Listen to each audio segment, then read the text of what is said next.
네, 안녕하십니까. 오늘 말씀은 고린도전서 16장 1절에서 24절 말씀을 읽겠습니다. 요절은 14절 너희 모든 일을 사랑으로 행하라. 16장은 고린도전서 결론의 말씀입니다.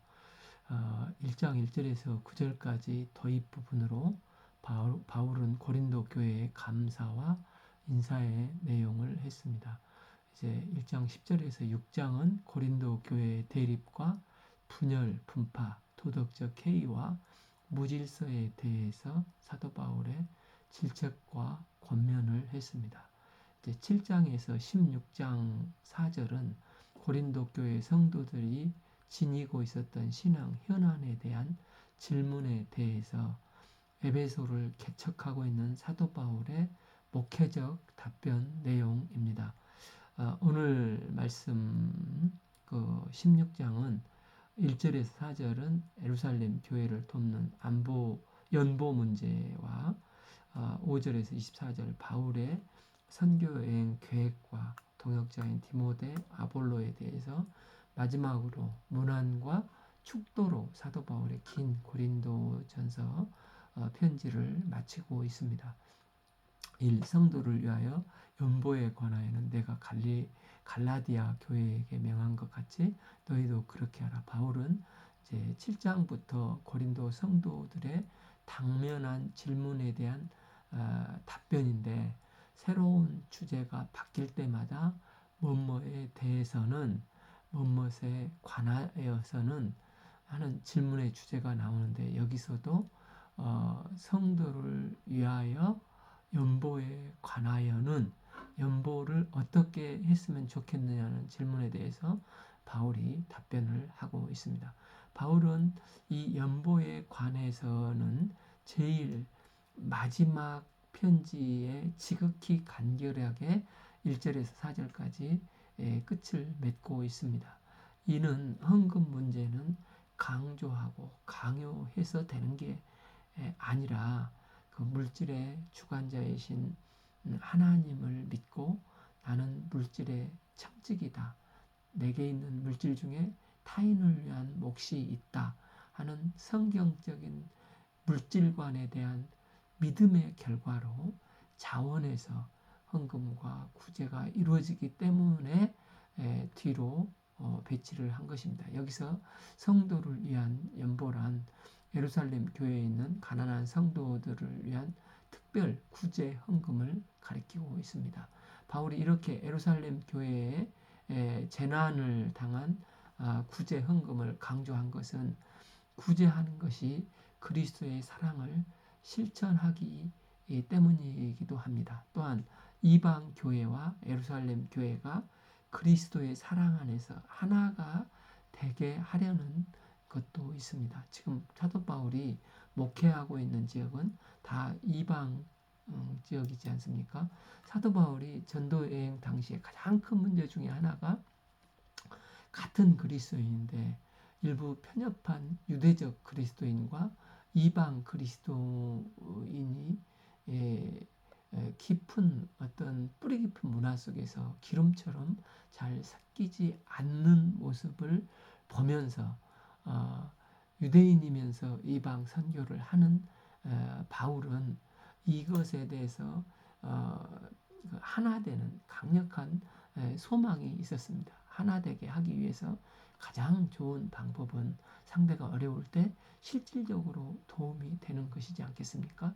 예루살렘의 큰 기근으로 어려움이 처해 있는데 이방인들이 헌금을 보내올 때 유대 그리스도인들이 저들이 우리를 이렇게 사랑하는구나 하고 감동을 받고 마음을 넓히고 이방인 신자들을 영접함으로 예루살렘 교회와 이방인 교회가 그리스도 안에서 하나됨을 깨우치고자 했습니다. 이를 위해 바울은 고린도 교회뿐만 아니라 이미 갈라디아적 여러 교회의 구제, 연보를 하도록 장려하였던 것을 보게 됩니다. 이 매주 첫날에 너희 각 사람이 수입에 따라 모아 두어 내가 갈 때 연보를 하게 하라. 초대 교회는 주님께서 부활하신 날, 즉 안식 후 첫날이 주일 예배가 뿌리 내려지고 있었습니다. 이 주일에 각각 수입에 따라 하라는 것은 절대적으로 정한 규정은 없고 너희들이 자발적으로 평소 주일마다 형편에 맞게끔 떼어 두었다가 내가 갈 때 함께 모아 구제를 하자 이렇게 하면서 절대 헌금은 부담이 되어서는 안 된다는 것입니다.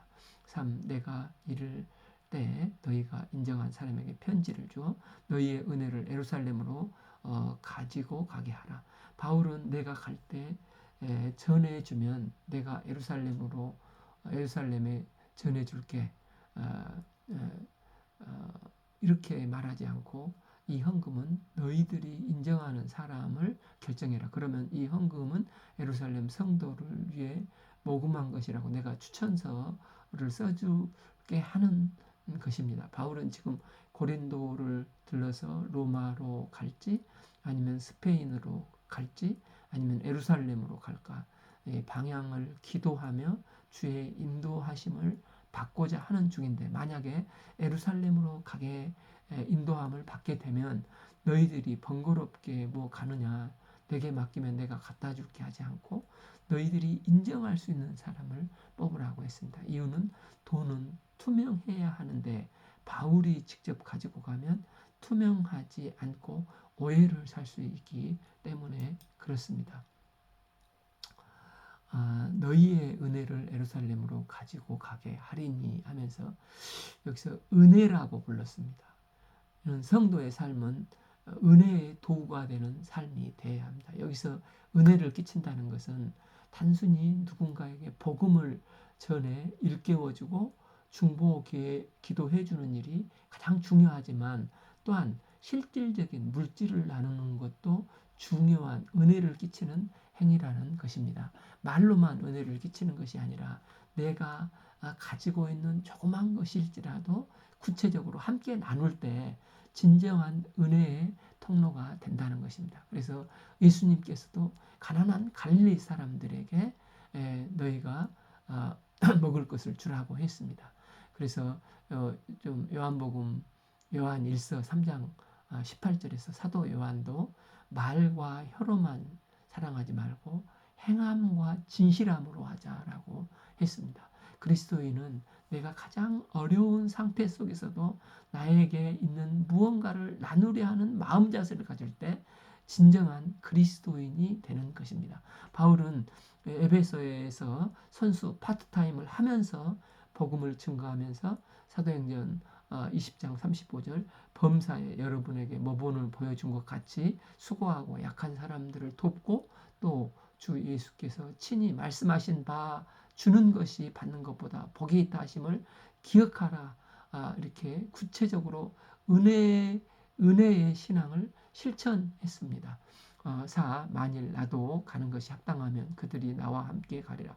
당시는 요즘같이 온라인 뱅킹도 없고 사람이 직접 가서 전화해야 좋습니다. 그래서 예루살렘으로 인도함을 받아 바울이 가더라도 물질 문제로 공연한 의심을 불러일으키지 않고 신중을 기해서 고린도 성도들이 인정한 자와 함께 구제 헌금을 전하고자 한 것입니다. 이제 5절에서 9절은 바울의 계획을 말합니다. 내가 마케도니아를 지날 터이니 마게도니아를 지난 후에 너희에게 가서 6. 혹 너희에게 함께 머물러 겨울을 지낼 듯하니 이는 너희가 나를 내가 갈 곳으로 보내어 주게 하려 함이라. 7. 이제는 지나가는 길에 너희 보기를 원하지 아니하노니 이는 만일 주께서 허락하시면 얼마 동안 너희와 함께 머물기를 바랍니다. 바울은 당시 에베소에서 개척 역사를 섬기고 있지 않습니까?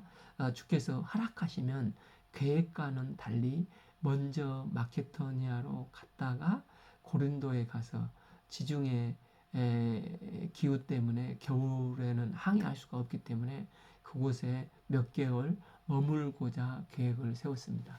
그런 후에 그들의 기도 지원과 물질 지원을 받아서 이제 성령의 인도하심을 따라 로마나 스페인이나 예루살렘으로 가고자 했던 것을 보게 됩니다.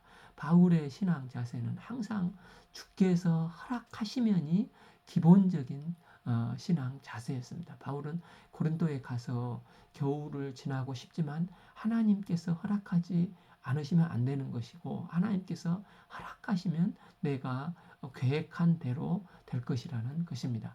잠언 그래서 그 19장 9절 사람이 마음으로 자기의 길을 계획할지라도 그의 걸음을 인도하시는 이는 여호와시니라. 바울은 항상 하나님 앞에 계획을 세우지만 또 하나님께서 인도하시는 다른 길이 있다면 그 걸음을 인도하시는 여호와께 자신의 그 길을 맡겼습니다. 겨울을 지나면 그곳에서 또 겨울을 지나면 그들을 직접 지나면서 겨울 직접 그들을 만나서 충분히 교제하고 그들의 신앙을 새롭게 돕고 세우고 관계도 회복되는 실질적인 신앙 문제들을 도와주고자 하는 마음이 있었습니다. 사실 고린도전서 4장 17절 18절을 볼 때 당시 고린도 교회는 바울이 고린도 교회를 방문하는 것을 부담스러워하고 또 방문할 가능성이 없다 떠들고 다니는 사람들도 있었지 않습니까? 또 고린도후서 1장 17절을 보면 바울이 고린도 방문 계획은 이렇다 저렇다 하고 비난하는 사람들도 있었습니다. 그런데 바울은 그런 사람들의 말에 좌우되지 않고 언제 어떻게 방문하는 게 주님께서 가장 기뻐하시고 성도들에게 유익한지를 생각하고 주님의 뜻을 찾고 주님의 인도하심을 기다리고 있었습니다. 이러할 때 하나님은 그곳에 머물면서 이 쾌락의 도시, 타락의 도시 고린도에서 복음의 진수인 로마서를 쓰도록 축복하여 주셨습니다. 8. 내가 올순절까지 에베소에 머물려 하면 구 내게 광대하고 유한 문이 열렸으나 대적하는 자가 많음이라. 바울은 지금 고린도 교회를 당장이라도 방문하여 그들의 문제를 돕고 싶었지만 현재 에베소에서 섬기고 있는 일이 있어서 오순절 때까지 이 에베소에서 머물러야 하지 않을까라고 생각을 하고 있었습니다. 이때는 바울이 3년여 동안 에베소 사역을 섬기는 사역의 말기였습니다. 바울이 에베소에서 좀 더 머물고자 하는 이유는 바울에게 광대하고 공효를 이루는 문이 열렸기 때문입니다. 바울은 지금 이 두란노 제자 양성 이후에 전도의 문이 활짝 열려서 에베소 전 도시가 성시화가 되어가고 있고 또 이 에베소를 기초로 전 아시아 지역으로 복음 역사가 흥왕하게 이루어지고 있는 상황입니다. 그런데 바울은 대적자들을 피하는 게 아니라 무엇이 주님을 영화롭게 하고 주님을 기쁘시게 하는 뜻인가를 찾고 그 길이 어떤 상황이든 먼저 주님께 유익하고 복음 역사를 문이 열렸을 때 기회가 주어질 때 그 길을 선택하고 순종했습니다. 실제 이런 상황 가운데 이런 성령의 역사 가운데서 에베소에서는 아시아 복음 전파의 전진기지가 되었고 계시록의 7교회가 이 에베소 이때 개척되지 않았습니까? 또한 그가 더 머물려 하는 것은 지금 그럼에도 교회를 대적하는 자들이 많았기 때문에 조금이라도 더 머물고자 했습니다. 지금 에베소 교회는 사도행전 19장 23절 이하를 보면 하나님의 교회를 대적한 사람들이 많았습니다. 특히 은장색 데메드리오의 소동으로 에베소 교회는 심각하고 많은 핍박이 예상이 되어 있는 상태입니다. 바울을 대적하는 자들이 얼마나 집요했던지 나중에 그 사도행전 24장 18절을 보면 바울이 예루살렘에 갔을 때 예루살렘까지 쫓아와서 바울을 괴롭히지 않습니까? 바울은 하나님의 교회를 핍박하는 자들이 너무 많아서 잠시라도 자리를 비울 수 없는 형편이었습니다. 그래서 어느 정도 이 핍박이 진정이 되고 바울이 없어도 남은 성도들이 이 에베소 사역을 감당할 수 있는 단계가 되면 되려면 적어도 오순절까지는 에베소에 머물러 있어야 되지 않을까 생각을 하고 지금 이 편지에 쓰고 있는 것입니다. 10. 디모데가 이르거든 너희는 조심하여 그로 두려움이 없이 너희 가운데 있게 하라. 이는 그도 나와 같이 주의 일을 힘쓰는 자입니다. 지금 사도 바울은 에베소에 있습니다. 그래서 바울은 사랑하는 믿음의 아들 디모데 아들이요 동역자인 디모데를 보냈습니다. 고린도는 디모데는 유명한 주의 종이지만 나이가 어려서 일천한 경력에 비해서 지금 고린도 교회의 문제는 너무 심각했습니다. 그래서 특별히 당부하기는 디모데가 오면 너희는 조심하여 그리고 두려움 없이 거리낌 없이 너희 가운데 있게 하라고 부탁을 한 것입니다. 여기서 목회와 교인들과의 관계를 알 수가 있습니다. 교인들은 목회자가 주의 일을 거리낌 없이 섬길 수 있는 환경을 예비하고 도와줘야 합니다. 그러면 목회자는 그도 나와 같이 생명을 걸고 주의 일을 힘쓰는 자가 되는 것이라는 것입니다. 목회자는 사심을 위해서 나 자신의 목회의 야망을 위해서 교회를 섬기는 자가 아니라 오직 주님만을 위해서 섬기는 자가 되어야 한다는 것입니다. 이 목회자와 교인이 이렇게 함으로 오는 결과는 어떻습니까? 11 그러므로 누구든지 그를 멸시하지 말고 평안히 보내어 내게 오게 하라. 나는 그가 형제들과 함께 오기를 기다리는 결과가 평안, 즉 샬롬 가운데 열매가 맺히게 된다는 것입니다. 12 형제 아볼로에 대하여는 그에게 형제들과 함께 너희가 가라. 내가 많이 권하였으되 지금은 갈 뜻이 전혀 없으나 기회가 있으면 가리라. 고린도 성도들 중에 아볼로를 다시 고린도 교회로 파송해 줬으면 하는 요청하는 사람들이 있었습니다. 그러나 아볼로는 지금은 갈 뜻이 전혀 없다는 것입니다.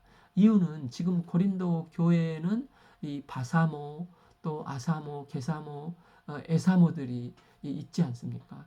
아볼로가 가면 아마 아사모가 와 우리 스승이 오셨네 하면서 좋아할 것입니다. 그런데 다른 파들은 더 기가 죽을 것입니다.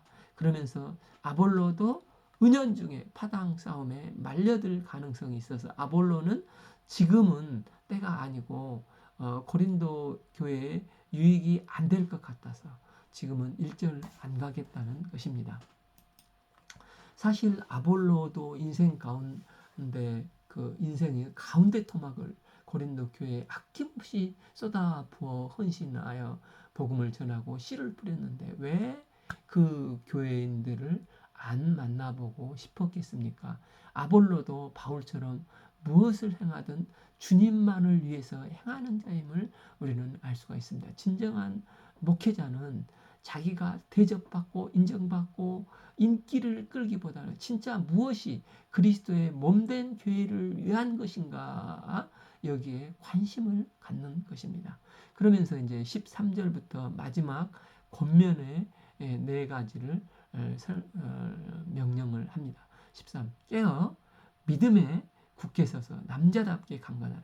무엇보다도 바울은 깨어 있으라고 했습니다.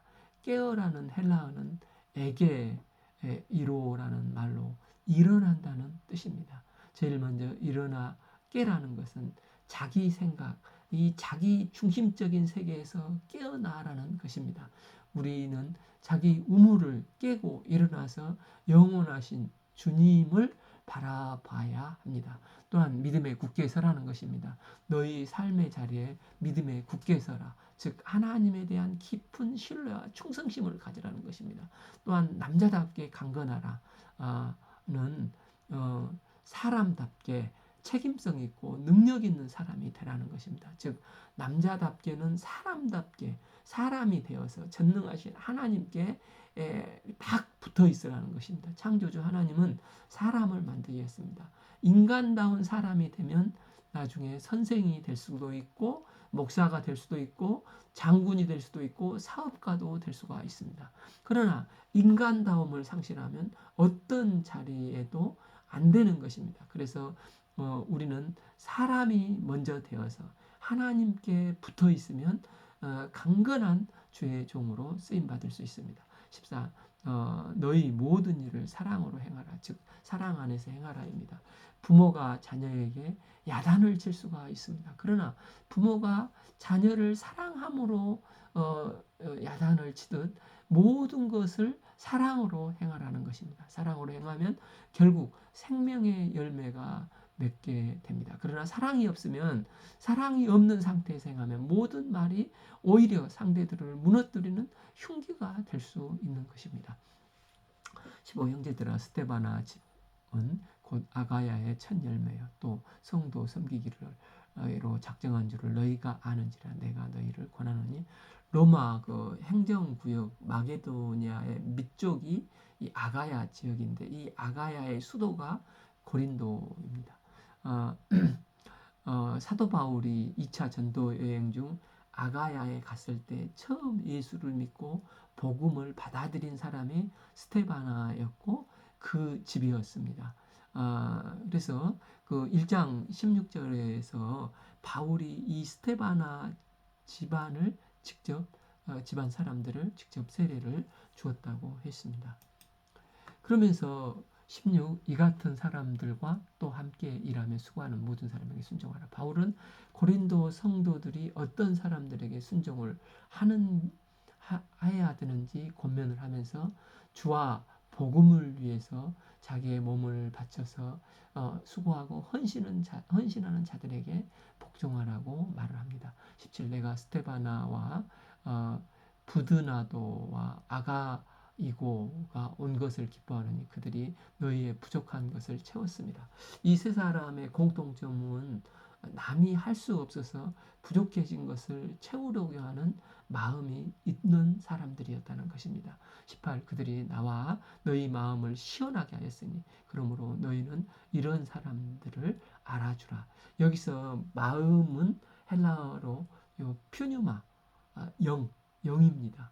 그러니까 그 사람만 만나면 내 심령이, 내 영혼이 편안해지는 사람들이라는 것입니다. 바울은 이런 시원케 해주는 자들을 깊이 인정하고 존경하고 사랑하라는 것입니다. 19, 아시아의 교회들이 너희에게 문안하고 아굴라와 브리스가와 그 집에 있는 교회가 주 안에서 너희에게 간절히 문안하고.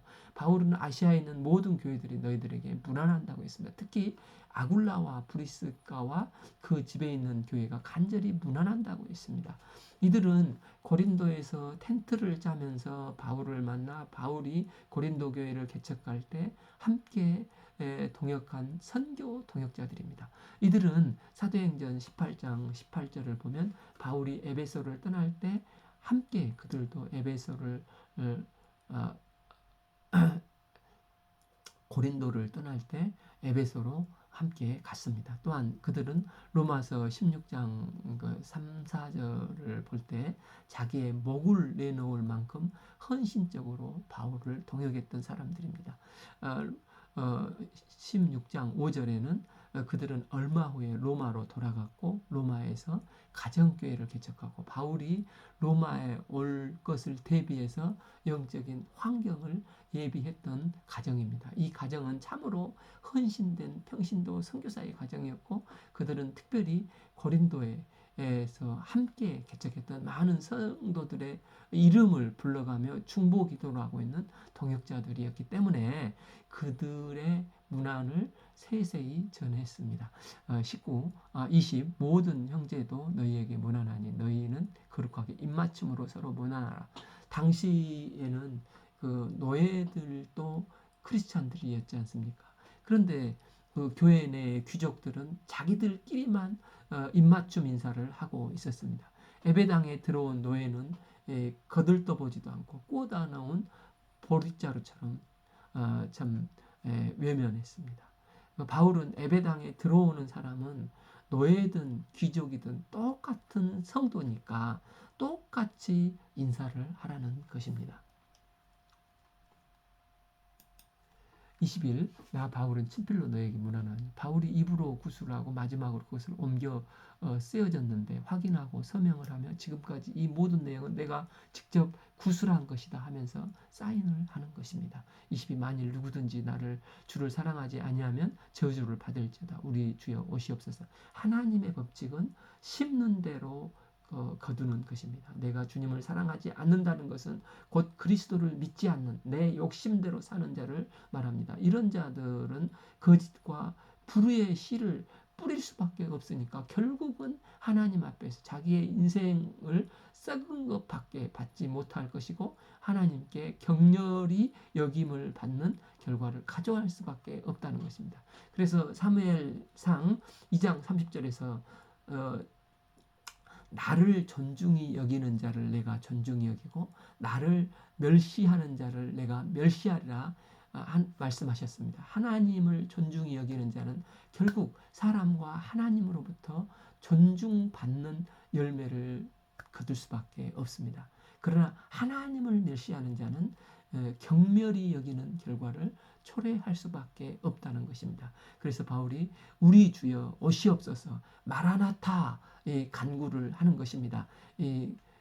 까라마 족부 형제들에서 예수님께서 오시려고 하시니까 그 당시 그 러시아 사제들은 회의를 열고 주여 지금 오시지 마세요. 지금 오시면 우리가 곤란합니다. 하지 않습니까? 우리도 예수님을 믿는다고 하면서 지금 오신다고 하면 우리는 쌍수를 들고 환영을 해야 되는데 어떻습니까? 사제들처럼 지금 오시면 안 돼요.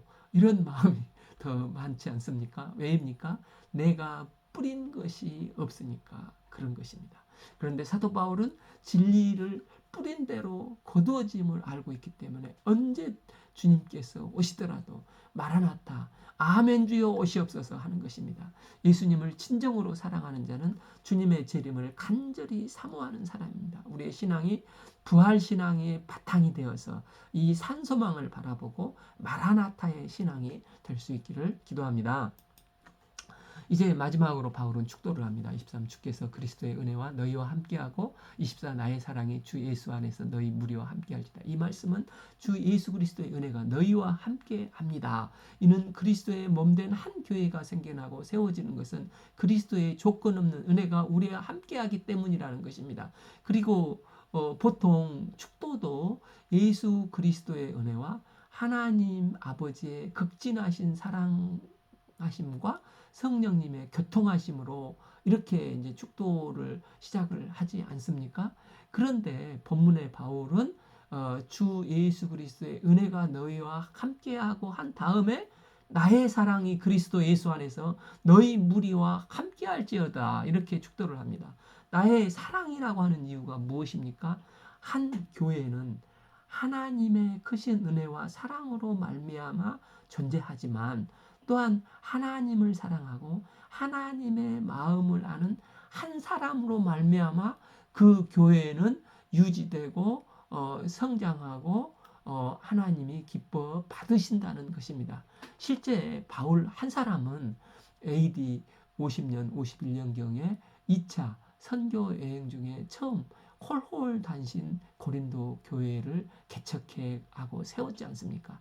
그런데 지금 에베소 개척 역사를 섬기는 가운데 고린도 교회의 스테바나 집안 사람들로부터 안 좋은 소식, 이 교회 소식을 듣고 우리가 지금까지 읽은 이 고린도 전서의 편지를 구절절 말씀으로 조명해서 쓰면서 사도행전 19장 22절을 보면 디모데와 에라스도 이 두 사람 편에 이 편지를 보냅니다.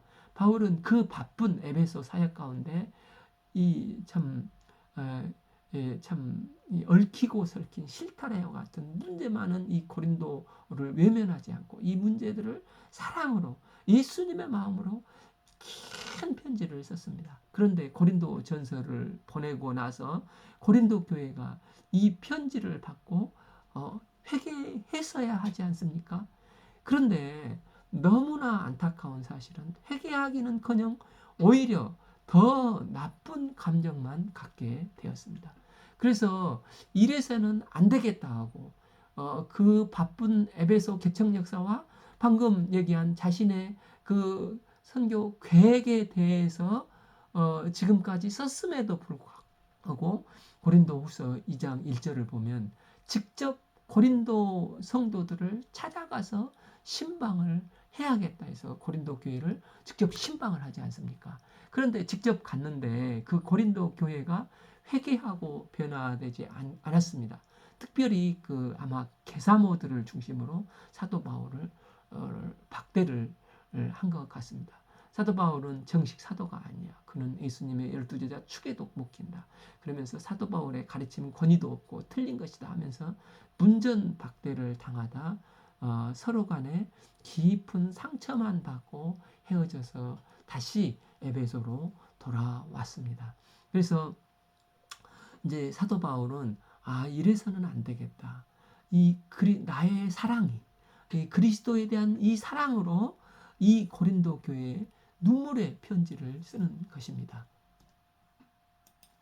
고린도후서 7장 8절 그러므로 내가 편지로 근심하게 한 것을 후회하였으나 지금은 후회하지 아니하면 그 편지가 너희로 잠시만 근심하게 한 줄을 알미라. 고린도후서 2장 4절 내가 마음에 큰 눌림과 걱정이 있어 많은 눈물로 너희에게 편지를 썼느니. 아마 이 편지 내용은 참혹한 편지라고 하는 징계의 의미를 담은 편지인 것 같습니다.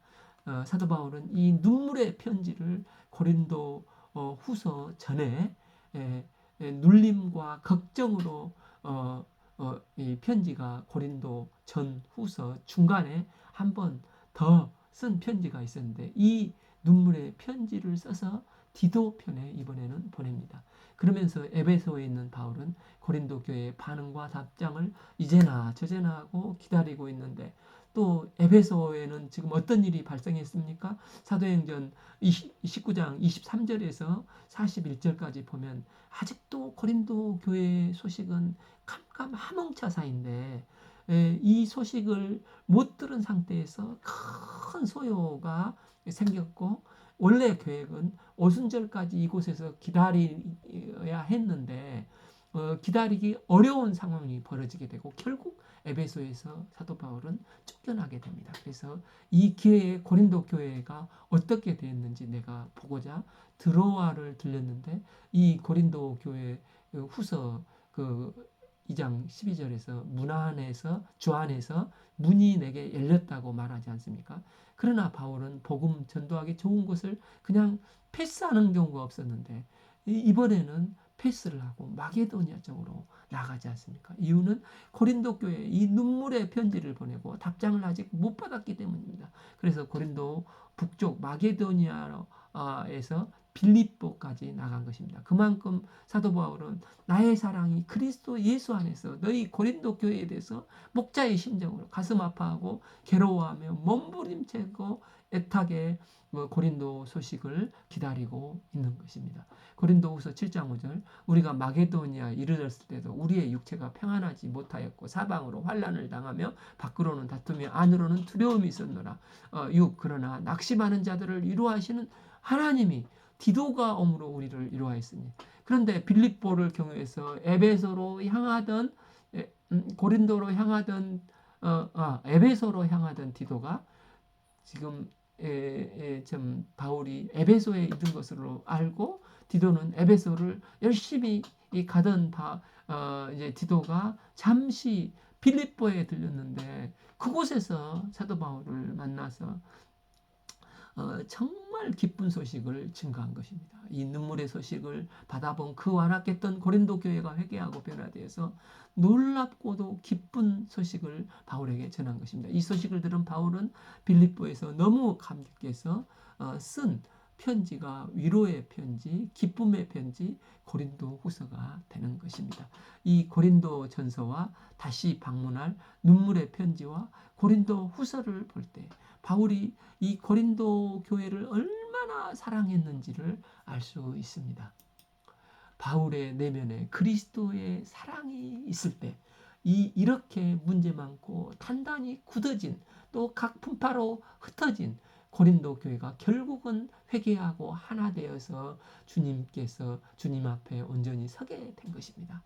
당연히 하나님 아버지의 사랑이 우리에게 있습니다. 그런데 하나님의 이 한 사람의 그리스도의 사랑과 아버지의 목자의 마음을 가진 사람으로 인해서 그 교회를 사랑하는 그 사람을 통해서 역사하시고 한 교회가 세워지고 회복되어지고 온전케 되어가는 것입니다.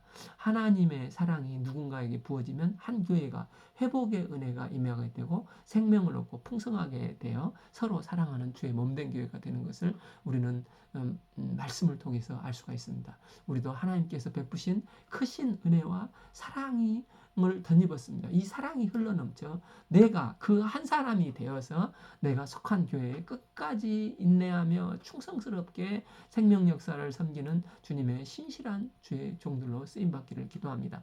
오늘 말씀은 고린도전서 16장 1절에서 24절 말씀을 읽었습니다. 이로써 고린도전서의 이 높은 산을 넘고 이제 다음 시간부터 이 고린도 후서 산 앞에서 뵙겠습니다. 감사합니다.